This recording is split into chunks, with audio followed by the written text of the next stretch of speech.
বিয়ের ১০ বছর পর আমার স্বামীর মনে হলো তার দ্বিতীয় বিয়ে করা উচিত। ভীষণ অবাক হলাম যখন দেখলাম আমার শাশুড়ির পূর্ণ সমর্থন আছে। ভাবছেন আমাদের সন্তান নেই তাই স্বামী বিয়ে করতে চাইছে? তেমন কিছু না। আমাদের মাশাআল্লাহ ২টা সন্তান, ছেলের বয়স ৭ আর মেয়ের বয়স ৫ বছর। তাকে আমি বিয়ের কারণ জিজ্ঞেস করলাম, তখন সে উত্তর দিল, আমি বেশি টাকা কামাই করি, আমার বউ পালার মুরদ আছে, আমি আরেকটা করলে সমস্যা কি, আর ইসলামে নিয়ম আছে। আমি বললাম, বাহ, ভালোই ইসলাম মানো তাহলে, তো ৫ ওয়াক্ত নামাজ পড়ো তো? তখন আমার স্বামী রাগ দেখিয়ে বলল, বেশি কথা বলো তুমি, আমার ইচ্ছা, আমার এক মেয়েকে খুব মনে ধরেছে আমার অফিসের, আর আমি তাকেই বিয়ে করছি। এই বলে সে ঘর থেকে চলে গেল। আমি অনুভূতিহীনের মতো তার যাওয়ার দিকে তাকিয়ে রইলাম। আমি আসলে কি করব বুঝতে পারছি না। আসলে খুব টাকা হয়েছে তার। আমার বিয়ের সময় তার বেতন ছিল ২৩,০০০, আর এখন পদোন্নতি হতে হতে ২ লাখ ছাড়িয়েছে। এখনও মনে পড়ে সেই দিনগুলো যখন তার উন্নতির জন্য নামাজ পড়ে কান্না করতাম, যেই সংসারের জন্য দুধে আলতা রং তামাটে করলাম, যে অসুস্থ শাশুড়ির সেবা করলাম এতদিন। আজকে সেই আমাকে উত্তর দিল, আমার ছেলে যদি পালতে পারে তাহলে তুমি এত কথা বলো কেন? তখন আমি আমার শাশুড়িকে বললাম, মেনে নেওয়া কি এতই সহজ মা? আমার শ্বশুর এমন চাইলে আপনিও কি মেনে নিতেন? তখন আমার শাশুড়ি আমাকে বেয়াদব বললেন, হ্যাঁ, উচিত কথা কেউরই ভালো লাগে না। যাই হোক, ১০ বছর সংসার করা স্বামী আমার মূল্য দেয়নি, আর সে তো পরের মা। যাকে আমি আপন ভেবে ভুল করেছিলাম, কেমন জানি কান্না আসছে না, নিজের ভাগ্যের উপর হাসি পাচ্ছে। বেইমানগুলোর জন্য এতদিন করেছি ভেবেই হাসি পাচ্ছে। আমি আসিফ ঘরে আসার অপেক্ষা করতে লাগলাম। আজকে বোঝাপড়া করে সব হিসেব চুকিয়ে নিতে হবে। অন্য মেয়েদের মতো কেঁদে কেটে বালিশ ভিজানো চলবে না। যে মানুষ এতদিন সংসার করার পর অন্যজনকে আপন করার কথা ভাবতে পারে, তার জন্য কেন কান্না করব?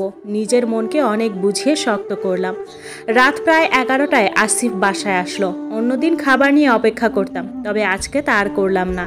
ছেলে মেয়েদের খাইয়ে ঘুম পাড়িয়ে আমি নামাজের পাটিতে নফল ইবাদতে বসে আছি। আল্লাহ ছাড়া এই মুহূর্তে কেউ আমার আপন নয়, তাই তাকেই মনের সব কথা বললাম অনেকক্ষণ। কেমন যেন খুব হালকা লাগছে। আসিফ আসার সময় মোবাইলে কথা বলছে শুনলাম।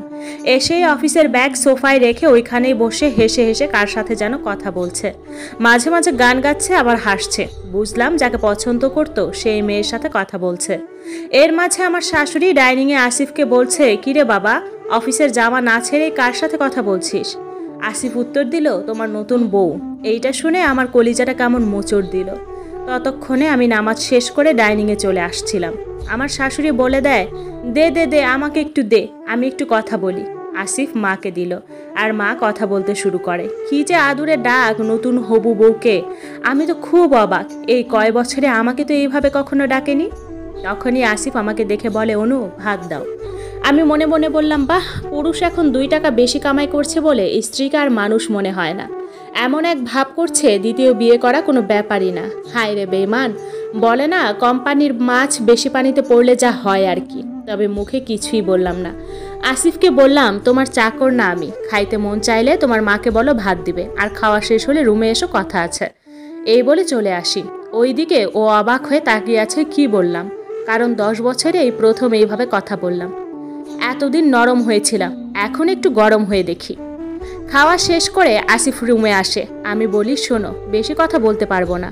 ছেলে মেয়ের দিকে তাকিয়ে তোমাকে তালাক দিতে পারছি না, তবে তোমার সাথে থাকার ইচ্ছাও মরে গেছে। তুমি আরেকটা বিয়ে করো কিংবা 10টা করো, তাতে আমার কিচ্ছু যায় আসে না। মাস শেষে ৫০,০০০ টাকা আমাকে দিবে, সন্তানদের পড়ালেখা খরচ বাবদ। আর এই বাড়ি ছেড়ে তুমি তোমার মা কালকে যাবে। এইখানে শুধু আমি আর আমার সন্তানটা থাকবো। বেশি বাড়াবাড়ি করলে পুলিশের কেস খাবে, আমি মামলা করতে পিছপা হব না। আর তোমার এখানে আসার দরকার নাই নিয়মিত। ছেলে মেয়েদের দেখতে মন চাইলে মাঝে মাঝে এসো।